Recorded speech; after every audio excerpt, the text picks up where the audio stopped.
So, we're here this afternoon, small but tallow in our numbers. The legacy of the transatlantic slave trade and the role of Birmingham in the reparations conversation. And of course we are at the Legacy Centre of Excellence today. Before I get into the flow of the talk, just to introduce myself as good manners would dictate. My name is Dr Shey Fyffe. I am a lecturer of sociology and Black Studies at Birmingham City University, which is one of our universities. We have 5 in total in Birmingham. And I am originally from Nottingham. This is not my hometown, but I am now a resident of Birmingham for good. I love it here. I don't think I'll be leaving. Decade in now. So my research specialisms and the focus of my PhD was the role of Black community organisations in the formation of political unity, and how also Black community organisations have been subject to the effects of political fragmentation, specifically at a community level. So the rise and fall of Black community organisations, the role of the British state specifically in orchestrating against Black community spaces, especially those spaces that have a political leaning towards the more radical aspects of our liberation or conversations around our liberation. So decolonisation, transatlantic connections between people of African descent that live in different parts of the world, essentially. So that was the scope of my PhD. Another concern of mine is scholar activism, which is the concern of the creation of knowledge not just being by academics or by individuals who have been officially or institutionally deemed as being in the know. I'm always engaging with knowledge as a critical concept. Who does know, who has the authority to say who should have the knowledge or who should be the curator of knowledge and creator of knowledge? My concern is having critical engagements with individuals in my own field, in my own academic space, to say, well, just because we've read all of these books and we have all of these letters after our name, that does not become above, or it does not sit above the lived experiences that people have had in their own lives. I tell my students, you are all experts as soon as you enter the room. You are experts of yourself, and you are experts of the things that you've been through. Share them so that you can inform somebody else who has not lived those experiences, and you can both leave better the interaction. History or historical preservation. A key concern of mine is the depleting number of Afro-Caribbean people within the UK. England, Scotland, Wales and Ireland. We are depleting by the decades. This is a culmination, this is a result culminating of course, the natural span of life. People are born, people pass away. And also migration, so leaving the UK, going back to whether it be the Caribbean or to other countries that might be deemed as having more prosperous economic outcomes for individuals. And social justice pedagogy. Pedagogy is the theory of education, and a concern of mine within my own teaching practice is to empower students to not just receive information and knowledge, but to create it as well. You have the power to empower someone else through the words that you speak to them, through the things that you've been through. I also encourage my students to centre themselves, whether that be their race, their class, the things that they've been through, where they're from, in their own work. Because, you know, we all have to admit, we all are quite self-centred at times, and we are interested in ourselves. So that is what will drive you forward. If you centre yourself, you can centre your people. So in concern of the meaning of reparations for the 21st century Black diasporic community in Britain, the objectives of this talk are to provide an overview of the Church Commissioners' Repair Fund. For those of you that have not heard about it, I will give you a little bit of insight into what it means, what it's about, and what the trajectory of the fund looks like for us. To explore the history of reparations, both in concept and in practice, and to discuss Birmingham's claim of interest in the current fund. So the context then, what brings us back here? I say back here, what do I mean when I say here? Back to this conversation. Reparations has been a conversation that certainly surpasses my lifetime, surpasses all of ours in here.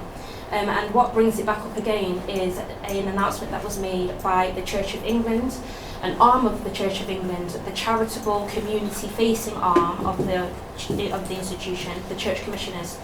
pledged £100 million over 9 years to address the legacy of slavery.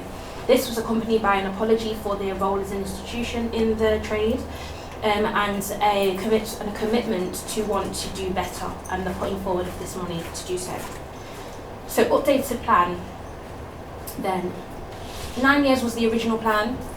Following the original announcements of this money or these funds, they engaged with some community groups throughout the country. If anybody knows where these groups were, or where they took place, or knows anyone that knows of these groups, please let us know, because we met with the church commissioners, myself, Audrey and Carmen is there also, from Blackstory Partnership. We met with the church commissioners and they advised us that these meetings took place with members of the community up and down the country, but no one that I've spoken to in community knows anything about it. So I'll leave you to do with that information what you will. So following that conversation, an independent oversight group was formed, and the church accelerated both of its timeline and also increased the amount of money that they were looking to give. So it went from 100 million, and now they have embraced a target of 1 billion, which sounds like a lot of money, really, doesn't it? But the everything will come out in the wash, I'm assuming. So for a broader initiative, they have called the fund Healing, Repair and Justice, and they're hoping that that money is going to support reaching the destination of justice. So the Church of Commissioners has declared that the Repair Fund will be Black-led and guided by engagement with communities descended from enslaved Africans, the descendants of. It will support social entrepreneurs, educators, health providers, asset managers and historians from disadvantaged Black communities, and it will not provide direct cash compensation to individuals or grants to the government. So the government is already out of the count. I know that historically, especially since Windrush, a lot of the funds that we've received as a community have come by way of the government, then by way of local councils. But the church taking the government and government control out of the mix, it's been seen as a positive step and one that is a direct response to community engagement. Essentially, the Black community does not trust the government. Do you trust the government? No.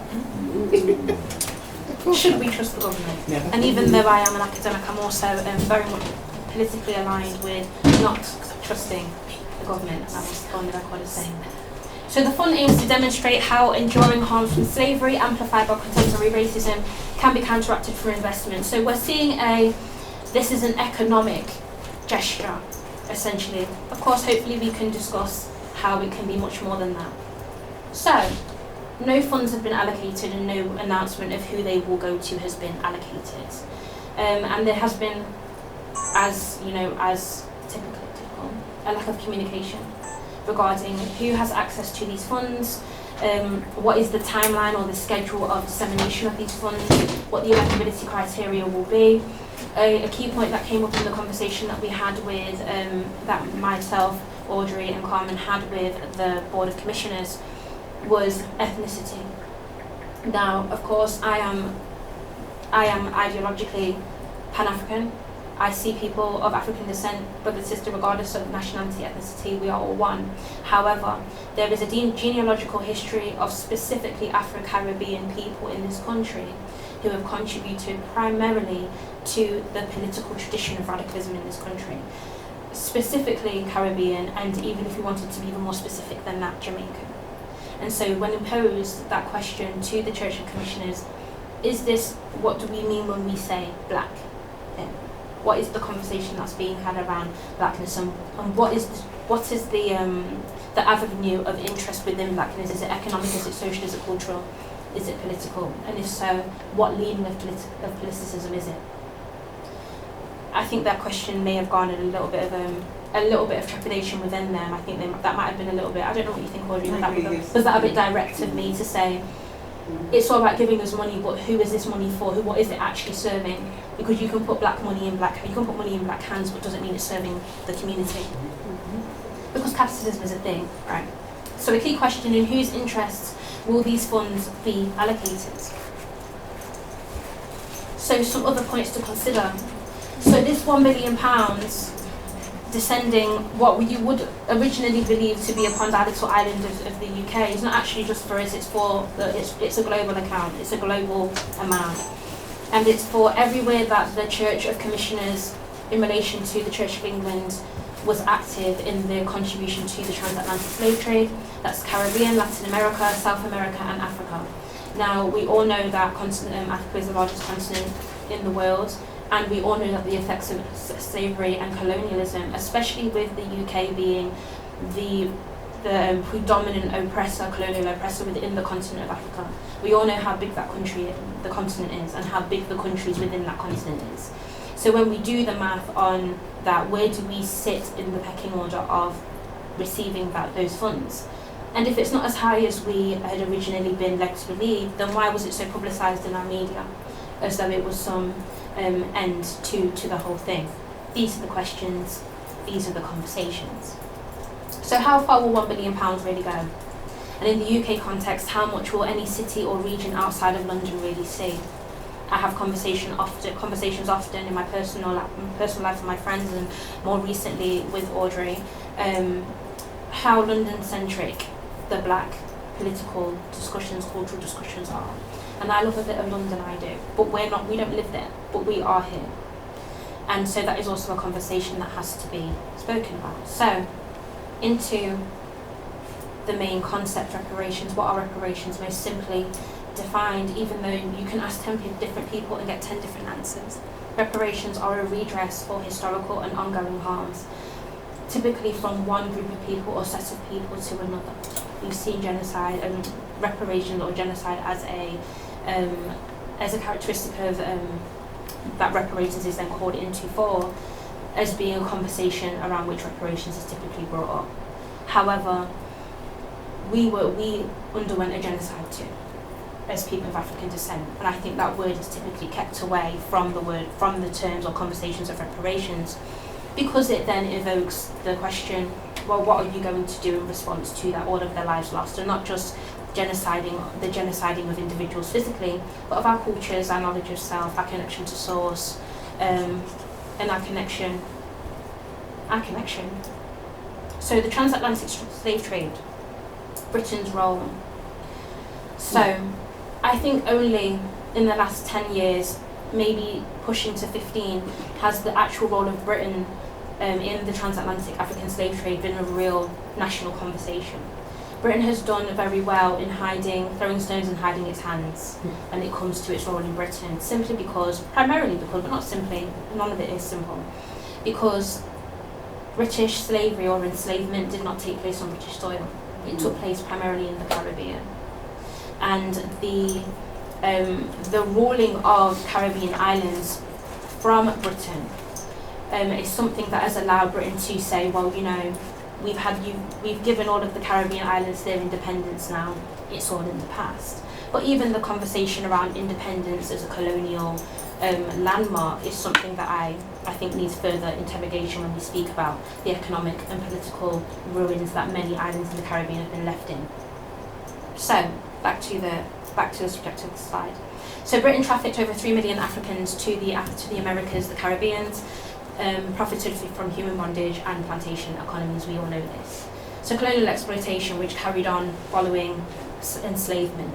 Of course, British colonial rule, the imposition of British systems and cultures, of course, language is an ongoing and present characteristic of colonialism. Anywhere you go around the world, you can tell a black country, you can tell who colonized it based upon the language that country speaks. There's so many words that we have in other languages that we don't have an English translation for.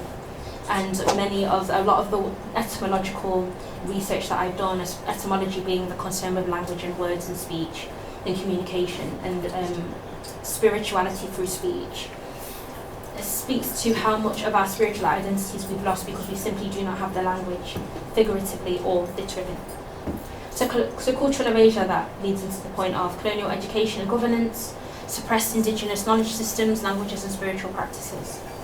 And that in itself could be a conference, right? That could be a whole day. So in what forms are reparations traditionally recognised and actioned? Acknowledgement, official recognition of wrongdoing, often through apologies and public statements. Britain has yet to publicly apologise for slavery or their involvement in slavery, even though they are one of the most active participants in the trade. Compensation, financial payments or material support to individuals or communities affected. We all know that anytime there's an issue or a wrongdoing, following apology comes atonement. Atonement in this case would be the money or the reinvestment or the repairing of the nation. Without apology, there can be no atonement. And I personally believe the reason there's been no apology is because then there would have to be atonement, and that looks like pounds and pence. So restitution, returning stolen land, property or cultural artefacts. This is something that Britain would arguably present themselves as having done following the independence of the Caribbean islands. We've given you all these islands now. We brought you here, we've given you these islands, they're yours. So you've had property back. That is how many colonialists, and there are still many colonialists in academia, especially white historians, anthropologists, guarantees of non-repetition, legal and institutional reforms to prevent future harm. And aside, that's how bad academia is. That's how bad it can get. Non-repetition, we can say that we have had these forms of, we've had protections against repetition made through international organisations such as the UN, who have said, you know, we have an international responsibility to all countries of the world. But I think the happenings of, well, I'll say the last 5 to 6, I'll say since the 1950s, when we speak about the situation with Palestine and the way in which it has unfolded, I suppose that we can question just how much power international institutions have in protecting the lives of individuals that are being victimised. So the specific role of Birmingham in the trade then. So Birmingham played a significant but indirect role in the transatlantic slave trade, not as a slave port like Liverpool. For those of you that have ever been up to Liverpool, it has a lot of its impact, or the remnants of slavery are in the architecture of the buildings. If you've never been, I would suggest that you go. And Liverpool benefited immensely because it was a port city. Or Bristol, which is down south, which is also a port city and also has many remnants of slavery in its architecture and in its industries. But as an industrial powerhouse, so Birmingham contributed specifically by manufacturing through the chains and guns. And we have the gun corps, I think it's called. We have the gun corps in Birmingham, which is an ode to that history. So not just chains, but shackles, all of the other forms of restraint and all of the terrible things. So reparations discourse and action in Britain and history, landmark moments. So in 1787 was the establishment of the first abolitionist organisation in Britain, and it was formed by a group of formerly enslaved Africans who were living in London, and most of which had been living in here since they were enslaved, but some travelling over following that, who had been able to access, whether it had been through the individuals that had enslaved them or work that they'd been able to gain since being freed, access to read. They were able to teach themselves to read and gain access to education throughout their lives. And this is considered to be the first black political organisation in Britain. And they were very, very staunch in their abolitionism. They were concerned with looking at the ways in which racism was impacting the world globally and the ways in which they were able to navigate England as black people in a time where there just weren't hardly any of us here. So 1945 then, the 5th Pan-African Congress took place in Manchester, UK, which is a bit further north than here. Future African and Caribbean leaders demand independence and reparations.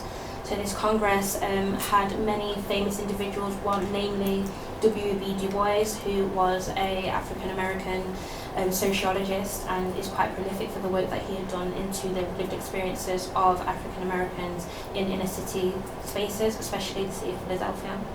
And also the first Prime Minister of Ghana, Kwame Nkrumah, was also present too. And that picture's just, they're sat there looking all very dapper. So 1968 through into the 70s, the mid-70s, the British Black Power movement begins, arises, and alongside domestic rights and addressing the state-sanctioned racism against people of African descent, specifically Afro-Caribbeans in Britain, because there was just a lack of legislation put in place to protect black people and Asian people too against racist attacks. Along that was also a discussion about how what was happening in Britain was reflective of what was happening globally, not just in the UK but in the Caribbean, in America, which also had its own Black Power movement going on. In fact, the Black Power movement in Britain was very much influenced by the Black Power movement in America, and also Cuba as well. So Third Worldism, the concern with the unification of all oppressed peoples around the world who had been impacted by colonialism. The British Black Power movement was very interested in that. Also at the same time, in alignment, not necessarily always in direct community with all the time, but definitely working in parallel to one another, was the rise of the Black nationalist movement, which included individuals that were concerned about deconstructing colonial engagement with self. So we saw the rise of the Rastafarian movement, and also a concern with how we were going to free ourselves mentally and emancipate ourselves in that way. Before we could do anything in the physical realm, the liberation had to begin from within. So 1981, a little bit before my time, but the nationwide black uprisings highlight ongoing systemic injustice. We see the uprisings taking place all around the country. Brixton is typically the one that is referred to often, but they also took place in Handsworth, Birmingham. In fact, Handsworth, Birmingham, for those of you that are not from here, Birmingham in general has a very rebellious and resistant history against racism, especially within the Afro-Caribbean community. And one of the main reasons why I moved here, actually. So reparations discourse begins to resurface in black community circles regarding a lack of resources for black British youth. So for the sake of time, I won't go into too deeply what brought the riots around, the uprisings. I think riot is denotes disorder. The SOS law. The SOS laws, yes.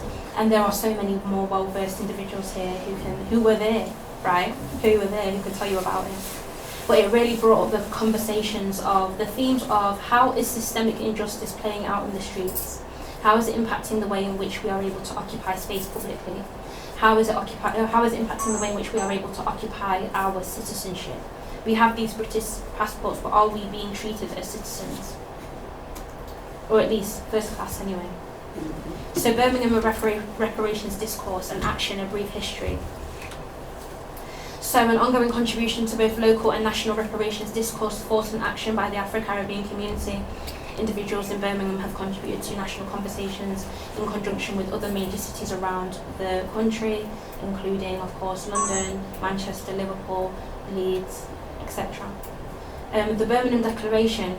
So the African Reparations Movement UK hosted a major conference in Birmingham in 1993, which led to the signing of the Birmingham Declaration, signed on 11th of December 1993, which called for reparations for slavery, colonialism, and neo-colonialism.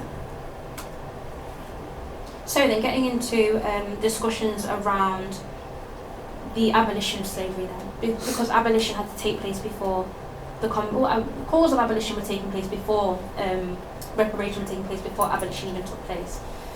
But when it was passed, when it finally was written into law that slavery was to be abolished and that there was going to be funds paid out, when this news first descended upon individuals who were living in the colonies, specifically the Caribbean, the belief was that they would receive compensation themselves.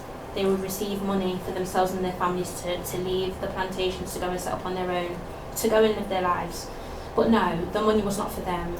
The money was for the slave owners, to pay them off for their debts that they were now going to incur for the loss of property, which of course is referring to individuals. So because of the perception of people as property, you lose something that belongs to you, that you purchased, then you need to be reimbursed for it, and that's where the money went. So the equivalent to £2 billion today was sent to slave owners to compensate for the loss of property. And those that had been enslaved, their children, they saw nothing. They were just told, you're free.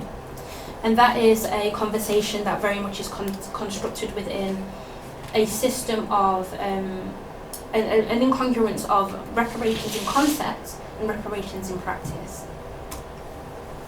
So a global racially unequal culture of atonement, I spoke to earlier, after apology comes atonement. We'll substitute apology for abolishment in this conversation. So most of us, I'm assuming, are familiar with the Haitian Revolution. I've not had the opportunity to meet many Haitian people, but whenever I do, I always thank them, you know, from my ancestors to theirs, for leading the charge on taking back, not waiting to be given, to take. So in 1804, Haiti became the first Black Republic and the first nation to abolish slavery after a successful revolution against French colonial rule. And this is a moment in time that very much places it in the mind of everyone that came after the Haitian Revolution, that freedom has to be taken, it has to be seized. In 1925, however, after this happened, somewhat 10 to 15 years later, France retaliated because France were the colonial powers, and they demanded 150 million francs, just in the same way that British slave owners had, which was later reduced to 90 million as compensation for the loss of its colony.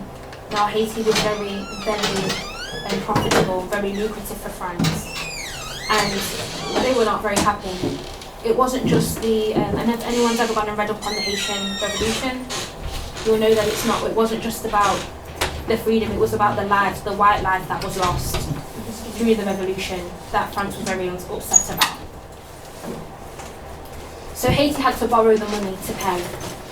France said, if you don't pay us, we are going to come back and we are going to resume through war.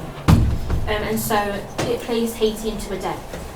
Now this was 1825, and that debt continued on until 1947. So this debt crippled Haiti, and financially, economically, and politically, and really put them off on the back foot in being able to build an independent republic. And I believe that Haiti was made as an example to the rest of the world. You can, if you seize liberation in the way that Haiti have, then you will pay for it. And you will pay for it, not just you will pay for it, but your children will pay for it, and your grandchildren too. And we see, even today, Haiti is struggling to get back on its feet. And we see it's in a stark contrast.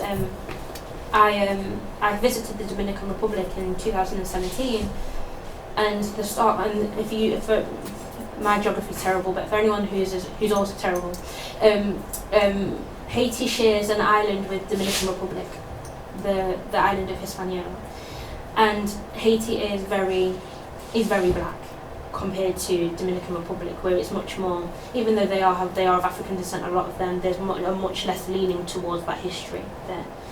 The difference is night and day in terms of access to wealth, access to resources, access to the ability to leave, to migrate, to travel, upward social mobility at all, and that is very much rooted in that history too. Reparations, in concept versus in practice. In concept, reparations belonged to the wronged. If something is done unto one another, if someone does wrong unto another, we have different words for it depending on the context. We have compensation, all of these terms. Reparations is a form of that. So in practice, this only translates into action from European presenting victims. So why? A global system of anti-blackness, an inability to settle the score. How much is enough? Could it ever be repaid?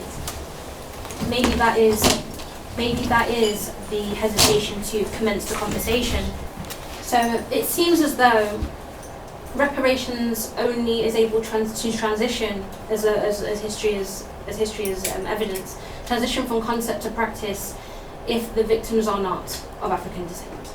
We see this in the context of the limited reparations or the limited compensation / reparation that has been also afforded to victims of apartheid in South Africa also. And so this trend of, depending upon who is the wronged, what is the national conversation or the global conversation around what is to be collectively supported.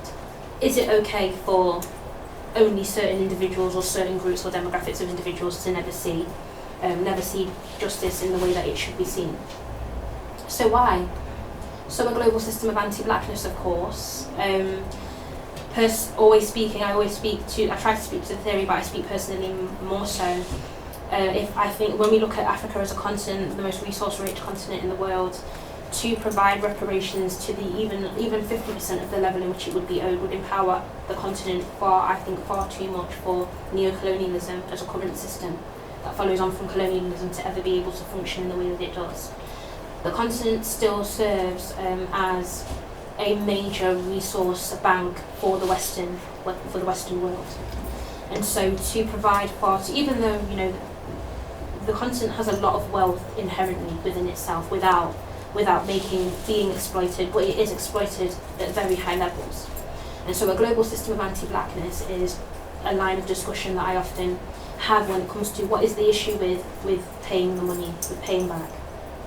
So an inability to settle the score, how much is enough? And of course, colonialism to neo-colonialism. We see neo-colonialism through political tariffs, economic tariffs, the cost of food,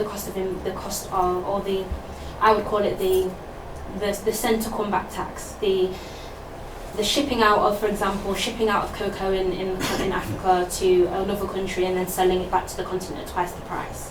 Right, so there's constant extortion of the resources. So the repair fund then, going back to the COV repair fund, an institutional, not a national landmark. And I think that's important because the Church or the Church of England Church Commissioners is an institution that sits in separation from the British government. Even though churches, as in most countries of the world, do not pay tax on donations. And what does this do in restoring a narrative of morality to an organisation that is essentially a religious institution? Considering Britain's current political and economic investment in not apologising, how are Britain's hands tied into not apologising? What road does it lead us down if they do? So symbolic recognition is appeasement, memorialism and tribute.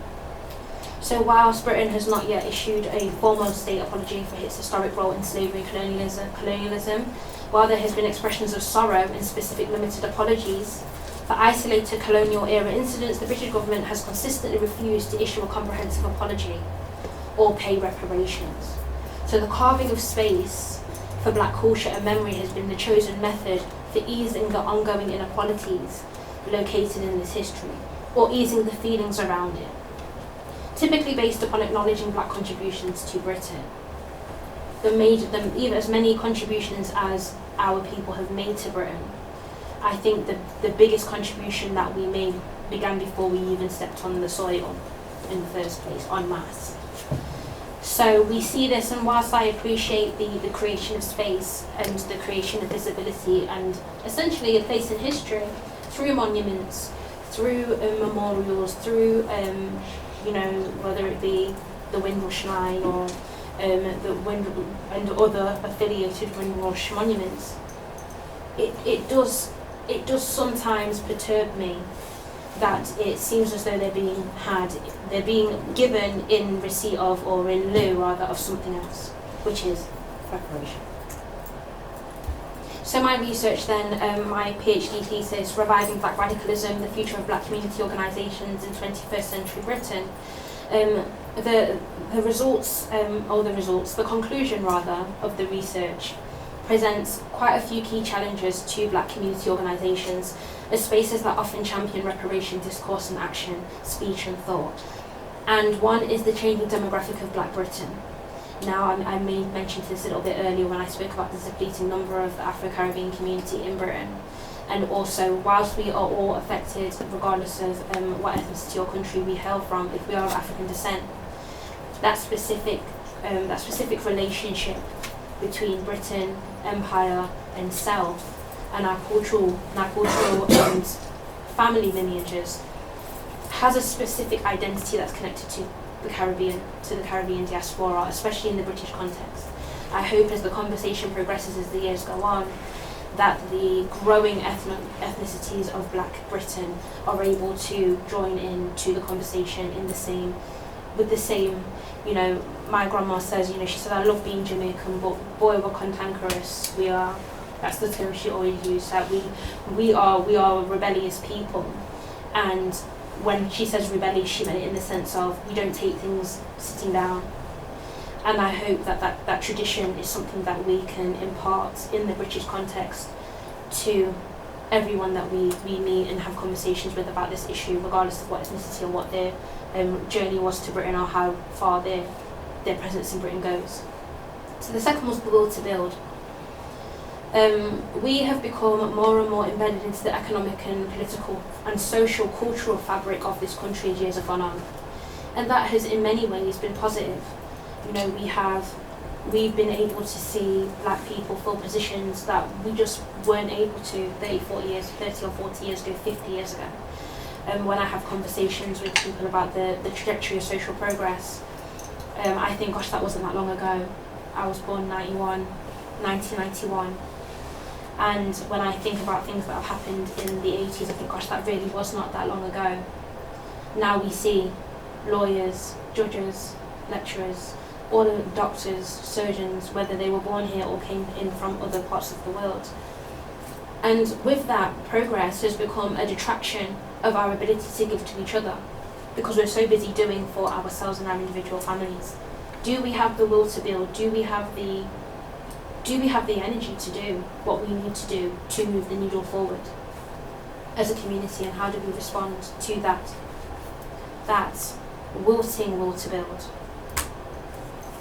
So considering self-reparation then, engaging with our community and preserving our history, we often discuss reparations as something that we wait to receive or that we are owed from someone else, but how can we give reparations to ourselves in our own everyday lives? Donating our time to local community spaces, black community spaces, our knowledge, our skills. When I look at the work that I see around the individuals around me, my elders, the people that I look up to, the people that I've taken guidance from, I see that they are not only active in the roles that they do, but they apply their roles and their knowledge to community as well. I say that thinking about the individual sitting in front of me, Dr. Martin Glenn, hello, fellow Nottingham, someone who I think of does not just give his time and his energy to his students, but also into community as well. How do we think about the ways in which we can give our own individual skills to community as well as they benefit ourselves? So engaging with local black histories of our localities and passing on the knowledge to our children. I am a mother. My son was born during a very globally turbulent time. He was born during the pandemic, and I just thought, right, I'm just gonna have to push him into the blackness. I would have anyway, but we just had so much more time. So since he's been born, when he steps into his home, he's immersed in blackness. Everything he sees, the imagery, the books, the television, everything, the music, and the history, the stories we tell, the worlds that we build for our children, the knowledge that we pass on, they are what we will leave behind. Our lineage, who left us behind, who will leave behind. Take your children or your grandchildren or the children in your family or the young people in your family, keep that history in them alive, keep that knowledge in them alive. Who would I be if I had not attended Saturday school? Who would I have been if I'd not gone to Sunday school? Who would I have been if I wouldn't have been in school 7 days a week? Right? Who would I have been? Who would I have been if I'd not heard these stories? Maybe not the person I am now. So we're sowing the seeds for tomorrow. Marcia, Black Heritage Walks, is an example of some of the services that we have in our city to connect ourselves to the history of Birmingham as it is seen through the eyes of black history, so that you can take the knowledge of something that Marcia taught you on a tour and you can teach it to someone else. Did you know this? Now they know and they can go and tell somebody else. Keep the knowledge alive and buy black things for children. Centre ourselves. We shouldn't exist on the margins. So in closing, shameless plug, Birmingham City University, we are currently teaching the first year of our MA Black Studies and Global Studies degree. Global Justice degree, that's a typo queen, at Birmingham City University. And if you are interested, then you can be in contact with me via email to find out more. My email was at the beginning, but it's just my name. It's also on the resource list that I have for us. I've put together a resource list of some forms of media that you can go and look into to broaden your engagement with reparations as a concept. Thank you. Thank you. What was screaming out? Yeah, what struck in your mind? Yes, Marcia. What I'd like to know is what they envisage, what does this word, what project would they consider to be repair? And then you've got the other issue of, you've got these, so you've got the word repair, reparation, and then reparations, which has only got an S adjective, but it's a totally different meaning to reparation. And then you've got this umbrella called repair justice. What would it look like? So if I went to the Church of England, knocked on their door, and I said to them, I need some money because I want to build schools in Africa, would that tick their box of eligibility to get that money? That's what I want to know. This is and even once reading the reports, because the reports are online, that's given a little bit more information into the fund.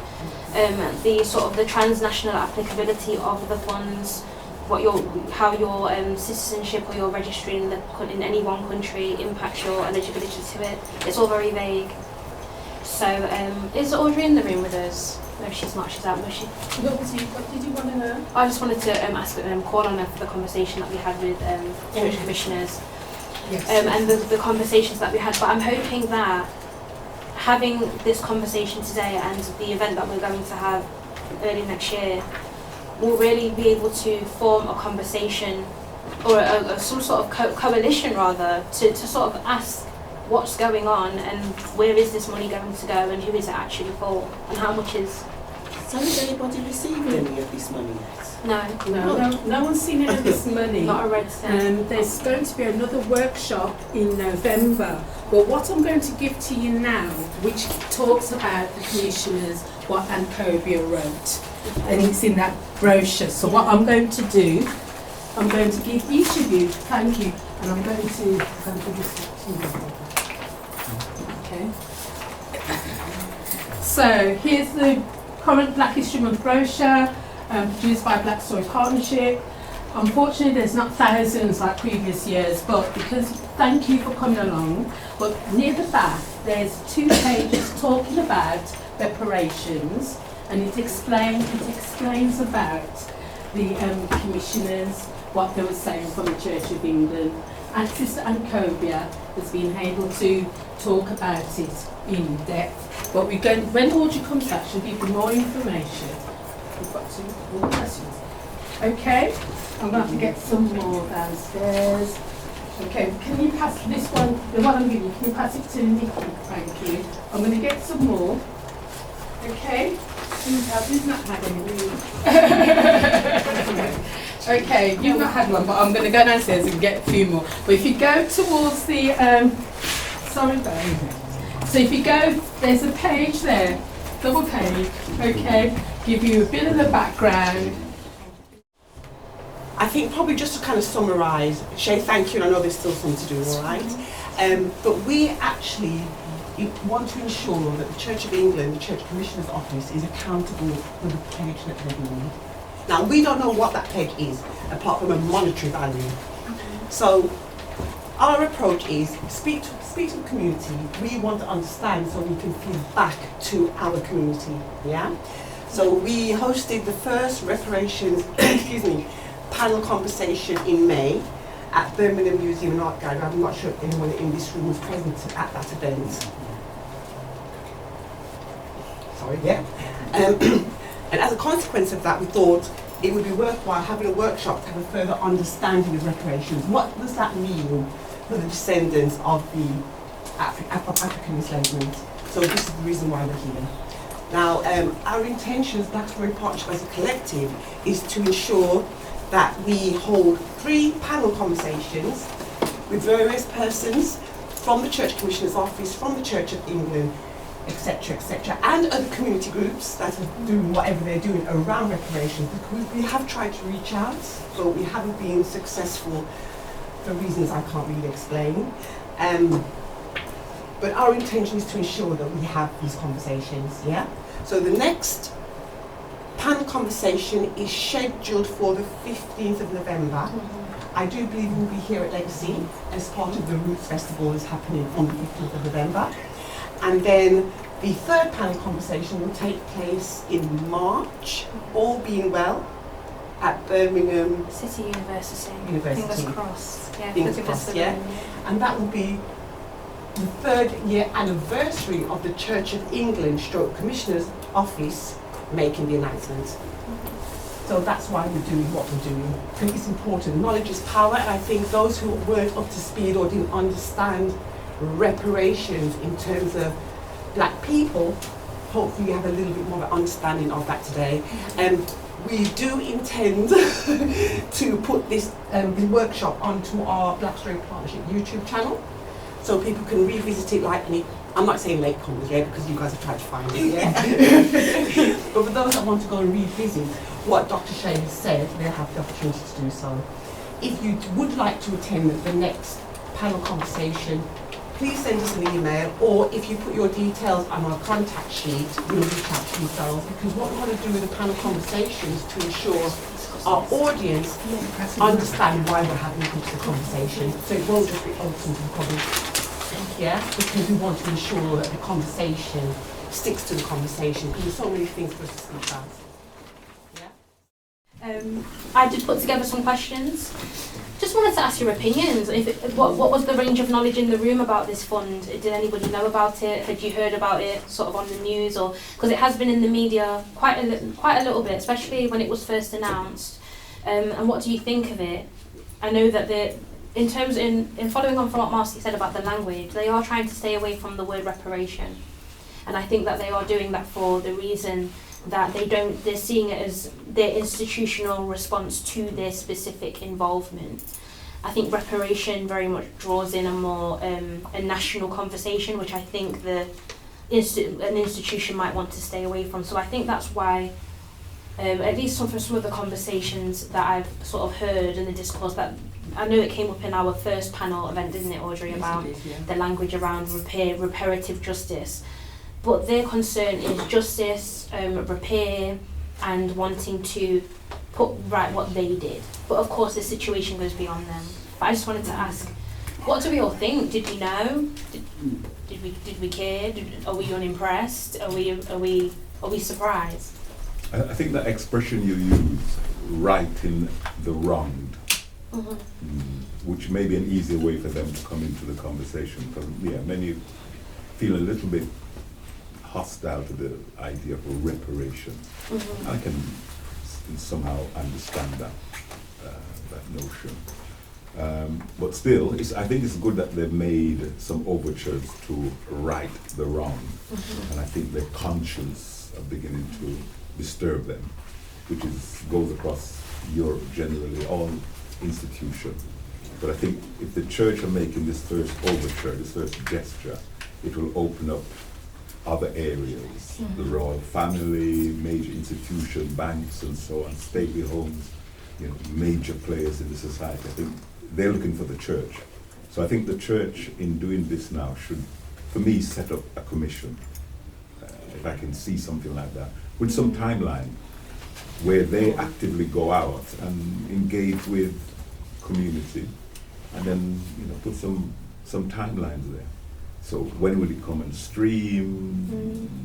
The whole thing about who can make application, what areas they're looking for applications to come in. Yeah, so they've got some work to do. But at this point, I would big them up for making a move. I think it's going to allow others to, to right the wrong. If only because their conscience is disturbing them. I think it's come to that point where they don't want to leave the mortal coil without righting certain wrongs. So it's that feeling that's there. But others are also going to come on board. So we've got to also be ready for when they're ready to right the wrong, that we're going to write our proposals. Yeah, thank you. Yeah, I think, well, heard about it, and it's overdue, but I think we're giving them too much. Number one, once things say that they've got a conscience, I don't think they've got a conscience. That's number one. I don't think they have. You know what I mean? So they're the church, and the church preached to me about forgiveness and all these things. Yet it's come now that they, you know, I don't know what it is, what pressure, what pressurized them to come and do this, right? But who is the head of the church? Right? Is the the so-called royal family, right? And none of them want to apologize. So you're not going to get a sorry out of them, right? Yet these are the ones who teach us through religion, right? That if I mash you on your toe, I should say sorry, right? And repay. So to me, it's a bunch of hypocrisy. They don't set up how we're going to get this thing. We don't know who they're talking to. Who are they talking to? Right. You know what I mean? So to me, it's another, yeah, there it is, right? And then we know who's supposed to get the reparations, have to work out how to get it. It's a bit like this Windrush thing. You know what I mean? Here's a Windrush compensation, right? And then how do you get it? You know what I mean? So to me, it's just a little PR event. You know what I mean?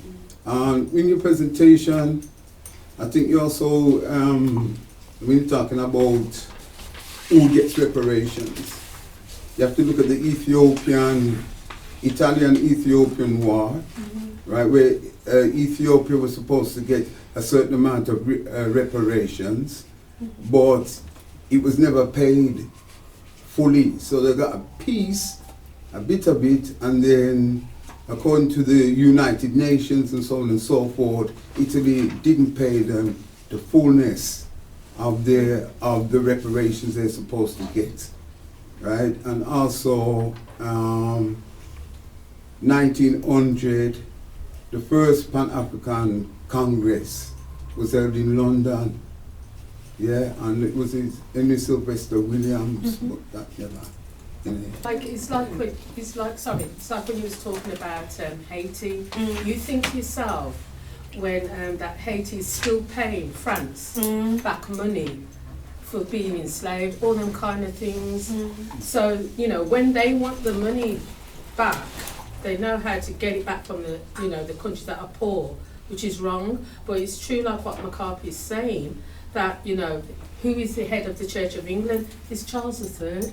Remember, Henry VIII got the UK, England away from the Catholic Church. So the king, the so-called current king, is head of the Church of England. Yeah. So if the royal family's not saying, yeah, I'm sorry, and all them kind of things, let's make some reparations to that. Where's it going to go? Someone's answerable. Can I add to that? Sorry, can I add to what Sister Paula has just said? Shey was kind of sending me an article that you picked up. Yes. So an individual wrote an article around the Church of England Church Commissioners pledge, and in a nutshell what he's saying, it's never going to happen.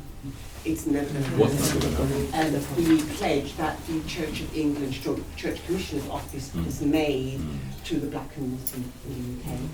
So basically his article, I mean I'm sure there have been many articles out there, many people's opinions, but it's important to listen to what others have to say. Yeah. I think we just have to hold purpose for our beliefs and for our culture and not just think, just one of them things. It's life, because it isn't. We have to be forthright, to make noise, say, hang on, we're here, and we understand what's going on and we're not accepting it. So it may not result in anything, but the thing is that we are saying something and not just accepting and rolling over because it's just how it is. Thank you, Audrey. You're welcome. I think Martin. Change. Yeah, I just want to say something. I'm going to respond to what you said after Martin's spoken as well. If you look at what's happened in Birmingham with the women, that was reparations. It was driven through legislation. Reparations in Germany came through legislation. We're looking for a moral apology.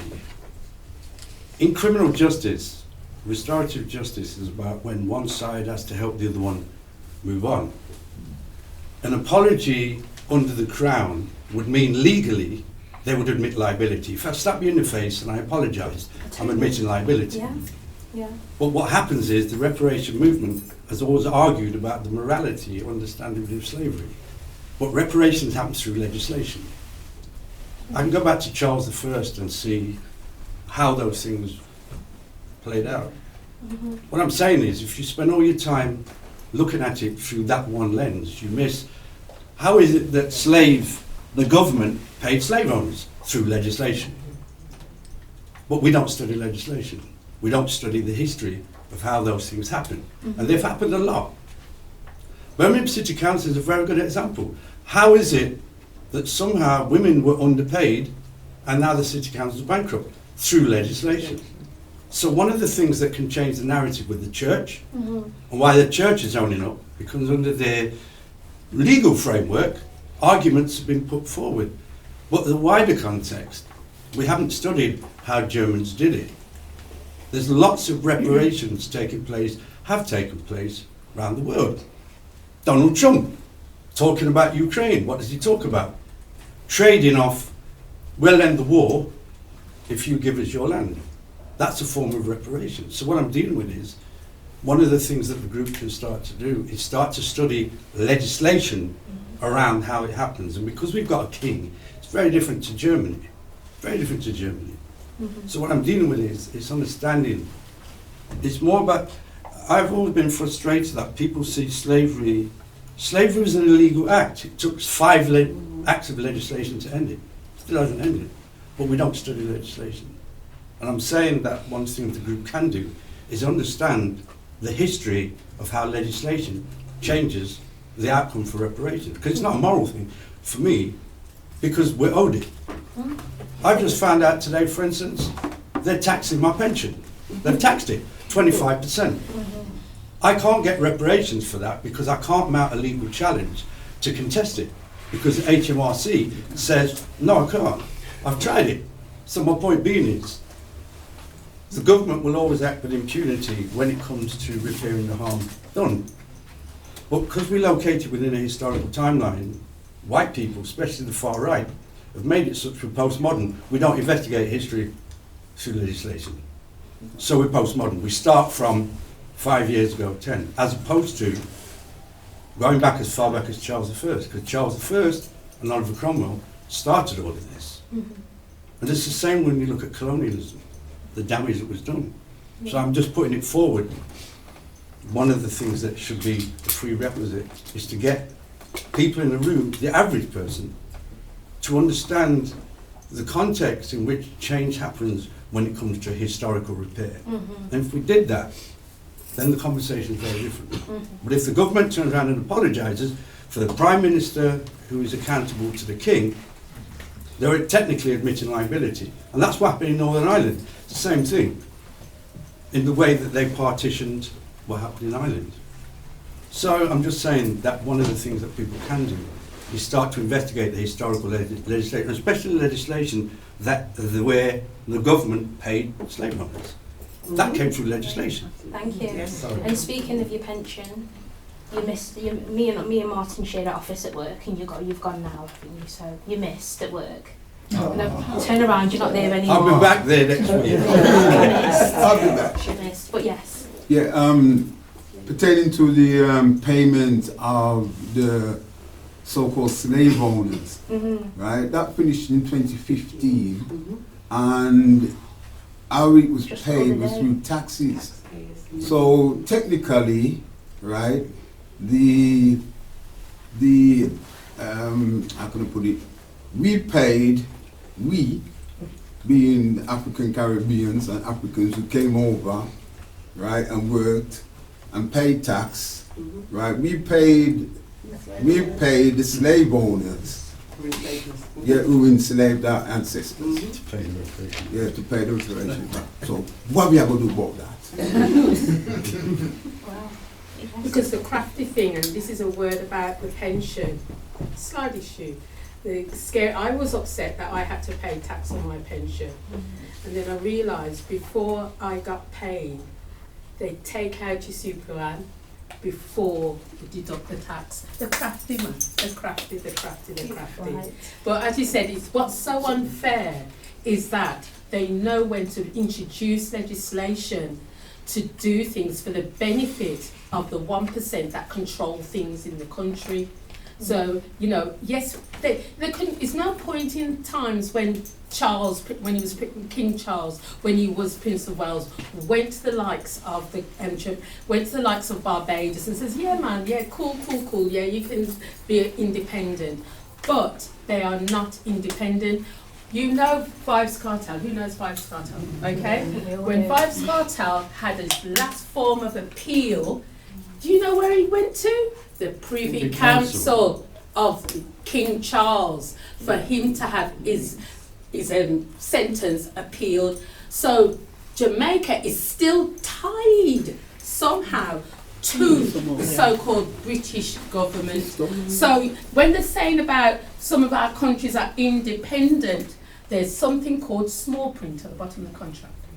Small print on that. So when you think to yourself, when I was reading, I think Fives Cartel, go to the Privy Council. What? But that Privy Council is run by the King and the Queen. What? So these little things we need to understand. Thank you very much Just for a that, little- Paulette. Thank you. A little point on Martin's submission there. I think the bigger debate at national, international level, that must still go on. That must be a primary focus. And we know it's happening at government level, CARICOM and so on. That must happen. Put pressure on European governments. But I think where individuals, institutions are saying recompense and we're here to, I think we should engage with them. But let them know that we don't see this as the totality of it. You will make that, but you have to also become part of the bigger national thing. As for apology, in truth, I don't want one because I know it's not going to be genuine and sincere. If I fight with my brother here and he don't give me a genuine, I'm not interested. No, unless it's genuine. I know I will never receive one, so keep your apology, but give me the restitution or restore justice. Yes. So I don't think we should concentrate too much on that. Okay. All right. I'm going to just take one more. Oh, this. Yeah, you did have it. You did. I'll come to you afterwards. You had your hand up from the very beginning. I remember. Yeah, not from Birmingham. I've come down from Lincolnshire. I work in local government in Lincolnshire, and LCC, Lincolnshire County Council, had never recognised Black History Month. It's 75 years old as an institution.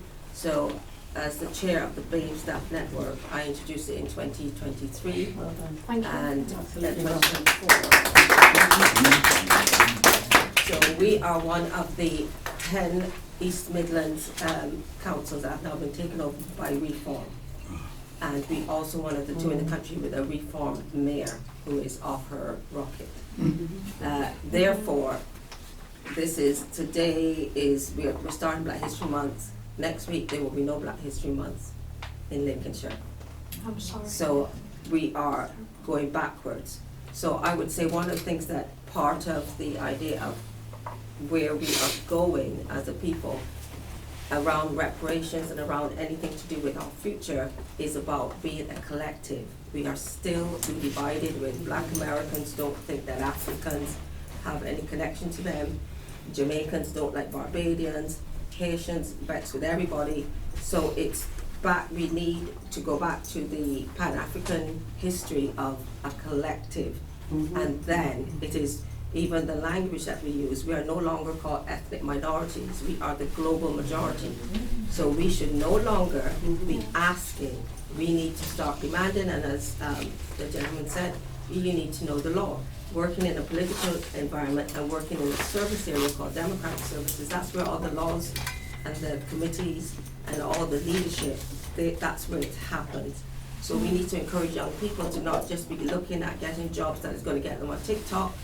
You need to get into the political arena, you need to play the rules, and it's also around precedent. King Charles went to Africa and he apologized to the Mau Mau people for the way they were treated. And if we go by the law, if the legislation, if you've given it to one, that is part of the argument to why you need to give it to others. So understanding our history, and also, as the gentleman said, a lot of people paying tax, they don't realize we only stopped paying for the compensation that was given to slave owners who owned other human beings. That stopped in 2015. So again, as part of the last thing on how do you engage with activism, check where your money is. Where do you bank? If you're banking Barclays and Lloyds, they have direct links to the transatlantic slave trade. So you don't deposit your money where you're not valued. It's similar as the young poet that was on. Where are we spending our money? Where's the black dollar? And it's the global awakening of black people that will cause change. We have to stop asking and we have to start demanding, but we need to do it en masse. The individual thing is important. Thank you so much. Yes, I see his hand. I just wanted to thank you for the work that you've been doing in Lincolnshire. And it sounds like it's been a fight. Yeah, definitely. Well, no, sending solidarity, and please be in touch if you ever need Is there anything. anything that we can do to help to support ensuring that I'm gonna hunt you Blackstory- down, number one, and so I'll see if I can have you as a guest speaker, because I work with the university to have, to try and keep the ball rolling. So yes, we are always looking for motivational and talented and also educated people to bring the facts. We don't need the comments, we don't need opinions, we need facts. Thank you so much. Thank you. And this gentleman, hello. Oh, yeah. I was asking, is there a legal team representing us for reparation? Not that I am aware of. I'm not There sure. is in London. Yeah. Esther Stamford. Yes, we've heard. Oh, yes, It's of been course, going on yeah. for A long time. Yes. 30, 40 years. And She's been there very is heavily a lot of involved. people, and there's a lot of people in the States. The Black Caucus in America every year descends on Washington DC and they talk to the House of Representatives and senators around reparations. I mean, it's a global conversation. Not is it just not unified, but when you look at the economics of mounting a challenge against the government, that's when it starts to collapse, because if we all said, yeah, let's take the good. It's what happened in Birmingham. I mean, even though Birmingham City Council's bankrupt, the bin strike, if reform gets in, because as of today, Nigel Farage is tipped to win the next election. No, but he's tipped, right? He's got 13 councils at the moment. The country's gone right wing. So it's what we call in criminology global. The global situation and how it affects us locally, what's happening in Ukraine, Gaza, affects us here on a range of levels. So the real challenge is how do you look at the global situation and mount a local challenge? And I'm saying if you see Birmingham City Council, that's what happened. So it is possible, but the women that organised around that succeeded in actualising a legislative challenge that forced them to go bankrupt. And I'd also say that Birmingham City Council historically, before it was called the City Council, Birmingham as a city funded the machinery of slavery. As I mentioned, yeah. Yeah, so therefore, Yeah. Cadbury's the raw material that they used. So what I'm dealing with is when you start to look at the wider business community, economic community, they're hiding behind local authority. Very much In so. actuality, the business community, people who made the guns, the chains, the shackles, they are massively responsible. But to mount a challenge with the business community, you have to research it. Thank you, Martin, and we'll call it there. Thank you so very much. And as you, just to reiterate the details for our next panel event, please do make sure that you are present and that you tell and you bring everybody that you can, and it will be located here. I really do like being in community. I really do feel at home, even though I'm in academia 9 to 5, I do feel at home in community because I'm always learning from people that are actually living it and have lived it. So thank you so very much for being my community, and I'll see you soon. Thank you. Thank you. My overall view is there are possibilities for change, but we need to reimagine and revise our thinking. We need to study. I look at reparations as a criminal act, so I look at it through the lens as a criminologist. But I think the community is hungry to have more knowledge about how to investigate its past, of which this is just one element of it. So I'm just advocating we need a space where people like me can come in and help people learn how to develop the skills to research the past, of which this is just one. So that's all I've got to say. The thing to me is I've been to many conversations, and it's conversation after conversation, and what is needed is what Dr. Martin Glynn said, a legislation. We have to make it a legal, what I would call process to force them into this, and I think that's the next stage for us. Before we have another conversation of reparation, have a conversation of legislation.